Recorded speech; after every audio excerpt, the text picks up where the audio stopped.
a big challenge, but I think we are a good team. So yeah, it's not a real big challenge. It's just another game for us. It was just waiting for the paperwork. It took like 1.5 weeks. So yeah, I'm just really happy to be here now. Past couple of days been adapting to the new time zone.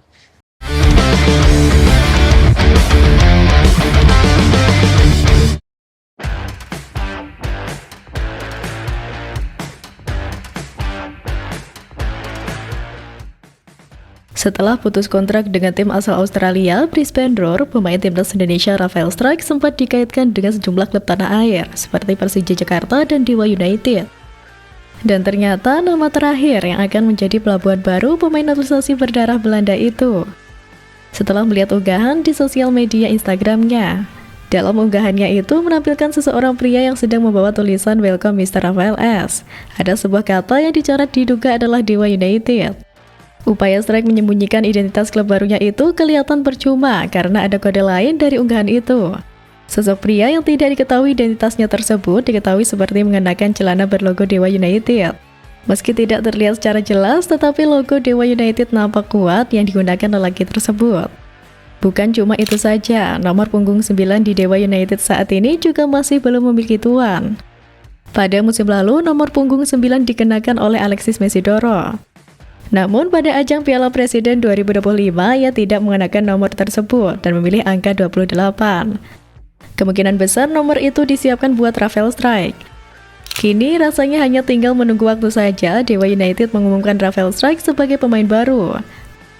Bergabungnya Struijk diharapkan kembali bisa menunjukkan permainan terbaiknya setelah mengalami nasib kurang mengenakan di Australia. Sebelum bermain di Australia, Struijk merupakan bagian dari tim muda ADO Den Haag di Belanda, klub yang membentuknya sejak usia remaja. Di sana, ia sempat mengukur atmosfer sepak bola senior di Eerste Divisie, meski belum benar-benar menonjol. Namun, tampil bersama timnas Indonesia baik senior maupun kelompok umur membuat namanya mulai dikenal luas oleh masyarakat tanah air. Kini dengan potensi besar dan usianya yang masih muda, Struijk yakin bisa menjadi tambahan berharga bagi lini serang Dewa United musim depan. Kepindahan ke Dewa United bisa menjadi titik balik bagi karir Rafael Struijk. Namun ternyata keputusan ini membuat heboh netizen. Bukan sambutan hangat, melainkan hujatan yang datang silih berganti. Dewa United sukses merampungkan kepindahan bintang muda timnas Indonesia Rafael Struijk jelang bergulirnya Super League 2025-2026. Informasi kepindahan Struijk ini pertama kali dihembuskan akun Instagram Chelsea Goal pada Kamis kemarin. Pemain sayap Indonesia, Rafael Struijk resmi bergabung dengan Dewa United dengan status bebas transfer. Tulis akun tersebut memicu kegembiraan di kalangan penggemar sepak bola tanah air.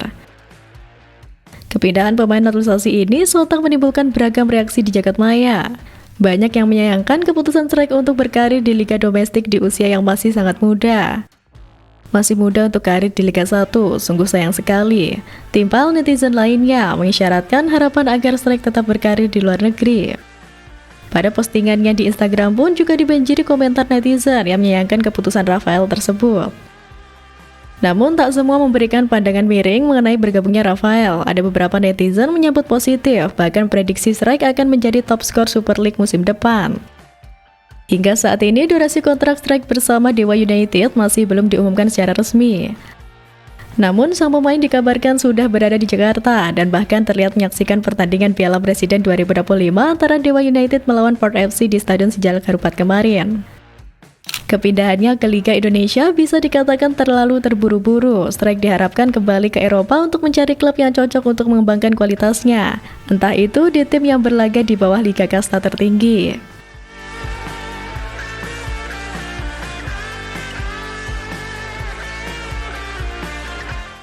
Bukan tanpa alasan mengapa Struijk dikritik jika bergabung klub Liga 1, sebab hal itu dinilai sebuah kemunduran. Apalagi Struijk berstatus sebagai pemain timnas Indonesia, ia tak cuma langganan di level junior tetapi juga senior. Lantas, apa alasan Struijk pantas dikritik jika ia benar-benar merumput di Liga 1? Saat ini belum waktunya bagi Struijk untuk berkarir di Liga Indonesia, usianya masih sangat muda. Struijk juga masih berpotensi bertahan di level Eropa. Ia bisa kembali ke Liga Belanda atau mencoba peruntungan di Asia. Bermain di Liga 1 saat ini bisa jadi merupakan langkah kemunduran yang sangat jauh oleh Struijk. Lalu jika Strike bergabung Liga 1, maka besar kemungkinan sang pemain sudah tidak berniat berkarir di Eropa. Sementara di usianya yang masih muda, yang saat ini masih 22 tahun, masih terbilang sangat muda bagi ukuran pemain sepak bola profesional. Strike masih punya kualitas bersaing di Eropa, tak seperti Jordi Amat yang sudah berusia lebih dari 30 tahun. Sehingga langkah Jordi Amat bergabung Persija Jakarta pun tidak dipermasalahkan banyak pihak. Keputusan seorang pemain muda sekelas Strike tentu akan menjadi sorotan, apalagi ia bukan nama sembarangan. Rafael Strike dengan segala potensi dan statusnya sebagai andalan timnas Indonesia tentu diharapkan bisa terus berkembang di lingkungan yang mendukung peningkatan kualitas baik secara teknis, fisik maupun mental. Jika ia memilih Liga 1 terlalu dini, banyak pihak menilai hal tersebut bukan hanya sebagai keputusan personal, tapi juga sebagai kehilangan besar bagi masa depan timnas. Namun pada akhirnya, semua kembali kepada keputusan sang pemain. Apakah Strike akan menjadikan Liga 1 sebagai batu loncatan atau justru sebagai titik nyaman dalam karirnya?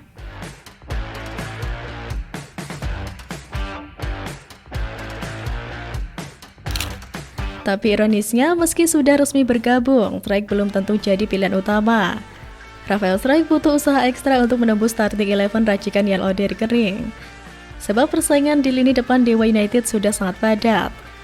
Di posisi winger kanan, Dewa United telah memiliki Egy Maulana Fikri. Sedangkan Taisei Marukawa berposisi winger kiri dan Alex Martins berposisi penyerang tengah. Belum lagi ada Privat Barga dan Stefano Lillipali yang dikenal sebagai bintang Liga Indonesia edisi-edisi sebelumnya. Namun ada satu alasan kenapa Rafael Strike berpotensi menjadi pemain andalan.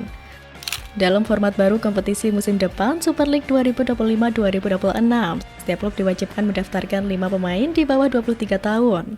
Dari 5 pemain itu, 1 diantaranya wajib tampil sebagai starter dan merumput minimal 45 menit. Merujuk kepada regulasi di atas, Rafael Strike berpotensi diuntungkan, yang Oder Kering dapat mengakali regulasi wajib memainkan 1 pemain U23 sebagai starter dengan menurunkan Rafael Strike. Selain itu, dengan bimbingan Jan Oder Kering yang merupakan orang Belanda, diharapkan Jan Oder memberikan prioritas kepada Rafael Strike untuk bisa berkembang dan membalikan performa terbaiknya. Namun, ketakutan terbesar pun kini membayangi, akankah Rafael Strike hanya mengulang nasib para pemain keturunan sebelumnya yang meredup di Liga Indonesia? Yang ditakutkan oleh para penggemar sepak bola Indonesia adalah potensi penurunan kualitas permainan seperti halnya yang terjadi pada pendahulunya. Seperti Ezra Walian, Diego Michiel, Ruben Warbanaran, hingga Sergio Van Dijk. Sebelum dinaturalisasi oleh Indonesia, Ezra sendiri merupakan salah satu pemain yang cukup bisa diandalkan di lini serang klubnya. Dalam rekam jejak karir sang pemain di laman Transfermarkt.com, Ezra yang meniti karir di tim muda Haarlem, AS Alkmaar, dan Ajax sempat membuat Almere City kepincut untuk mendatangkan sang pemain. Namun yang paling mencolok tentu saja pemain andalan Adelaide United di Liga Australia, Sergio Van Dijk. Setelah melanglang buana bersama klub-klub ternama seperti Sepahan, Brisbane Roar, dan Adelaide United yang melambungkan namanya, Sergio Van Dijk sempat menjadi bagian dari tim Mau Bandung pada 2 musim berbeda, yakni 2012-2013 dan 2015-2016. Namun sayangnya, keganasan penyerang yang kerap dipanggil Serginho tersebut terkesan kurang maksimal saat tampil di Liga Indonesia kala itu. Dan lagi, penurunan yang dialami oleh Sergio Van Dijk di kompetisi Liga Indonesia juga berimbas pada penampilannya bersama timnas Indonesia. Dalam catatan Transfermarkt, pemain yang mengakhiri karir pada tahun 2020 tersebut mendapatkan kesempatan bermain sebanyak 5 pertandingan bersama timnas Indonesia, dan semuanya berakhir tanpa mampu mencetak gol barang 1 kali pun. Perbedaan iklim sepak bola, perbedaan iklim kompetisi, perbedaan gaya permainan klub-klub Indonesia dan Eropa justru membuat penampilan pemain-pemain tersebut menurun tajam. Pembelajaran seperti ini tentunya perlu diwaspadai oleh Rafael Strike jika nantinya memutuskan untuk berkiprah di Liga 1 Indonesia.